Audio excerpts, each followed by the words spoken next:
General category वालों के साथ पहले ही कुछ अच्छा हो नहीं रहा था कि यूजीसी अलग आ गया। पहले ही शिक्षा व्यवस्था इतनी चौपट चल रही है कि अब आरक्षण बार बार लगते लगते लगते लगते ये स्थिति आ गई कि माइनस में 40 नंबर लाने वाला स्पेशलिस्ट डॉक्टर बनेगा। कौन कराएगा ऐसे डॉक्टर से इलाज भाई, जिसको पता ही नहीं होगा, है ना।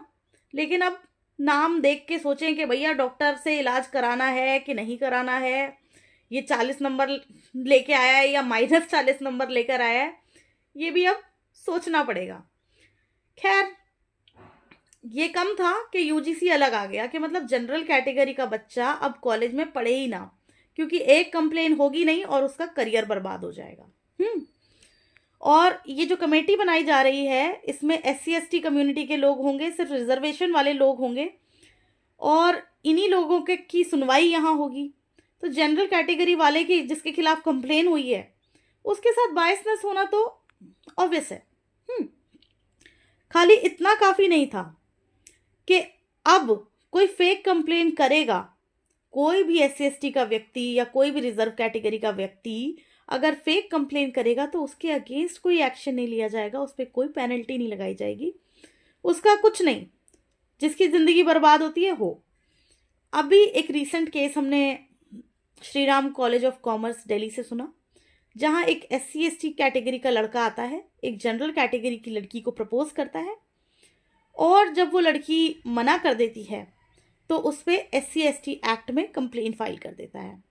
अब मिनिमम इस एक्ट में 5 साल की सज़ा है। तो लड़की का करियर, ज़िंदगी सब बर्बाद हो रही थी।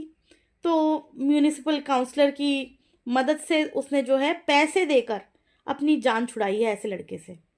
तो सोचिए कितना मुश्किल हो गया है हमारी जनरल कैटेगरी की बेटियों का रहना ऐसे कॉलेजेस में, या बच्चों का, लड़की हो चाहे लड़का हो, सभी का रहना मुश्किल हो गया है। और अगर डॉक्टर्स की हम बात करें कि अब ऐसे ऐसे डॉक्टर्स, ऐसे ऐसे इंजीनियर्स हमारे यहाँ निकल के आएंगे तो आप कैसे काम कराएंगे अपने, कैसे आप अपना इलाज कराएंगे। तो मुझे लगता है अब जनरल कैटेगरी के डॉक्टर्स को भी एक स्टेप लेना चाहिए और सिर्फ जनरल कैटेगरी के लोगों का ही इलाज करना चाहिए, SC ST या और कम्युनिटीज़ का इलाज ही करना बंद कर देना चाहिए। शायद तब समझ में आएगा कि आरक्षण का कुछ नुकसान भी होता है। ये जो आरक्षण की अति मचा रखी है ना वोट बैंक के चलते राजनीतिक दलों ने, और मुझे नहीं लगता कोई राजनीतिक दल इसके खिलाफ बोल रहा है। मैंने तो खैर पॉलिटिक्स छोड़ दी है, मैं बहुत लंबे समय तक कांग्रेस की राष्ट्रीय प्रवक्ता बनी रही, लेकिन उसके बाद मुझे अब समझ में आया कि इंडिया की पॉलिटिक्स इतनी घटिया हो चुकी है, इतनी घटिया हो चुकी है कि यहाँ सिर्फ वोट बैंक की राजनीति है। आप जिन लोगों को असली में पसंद नहीं करते उन्हीं के फेवर में पॉलिसीज बनाएंगे।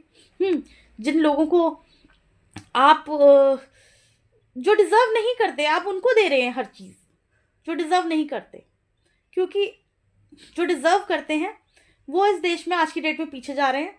हम उन लोगों के चक्कर में जिनके साथ जो है कारगिल के ज़माने में या उससे पहले भेदभाव होता आ रहा था, उन लोगों के चक्कर में, और अब जो उन्हें नहीं देख रहे हैं कि जिनके साथ आज की डेट में भेदभाव हो रहा है, जिनके साथ आज की डेट में गलत हो रहा है, जो हमारे इंटेलिजेंट बच्चे जिनके मेरिट में नाम नहीं आते, जिनको कोई गवर्नमेंट से कोई फैसिलिटी नहीं है और वो उनसे पिछड़ते जा रहे हैं, जो कि बच्चे डिजर्व ही नहीं करते, माइनस में 40 नंबर ला रहे हैं, उन बच्चों से पिछड़ेंगे इंटेलिजेंट बच्चे।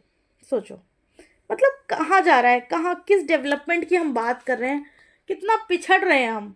अगर असली मायने में देखा जाए तो कितना डिस्क्रिमिनेशन के लिए बनाया ना यूजीसी, डिस्क्रिमिनेशन कर रहे हैं आप, डिस्क्रिमिनेशन फैला रहे हैं आप, और जिनका कंट्रीब्यूशन है सोसाइटी में सबसे ज़्यादा उन लोगों को आप पीछे खींचना चाहते हैं।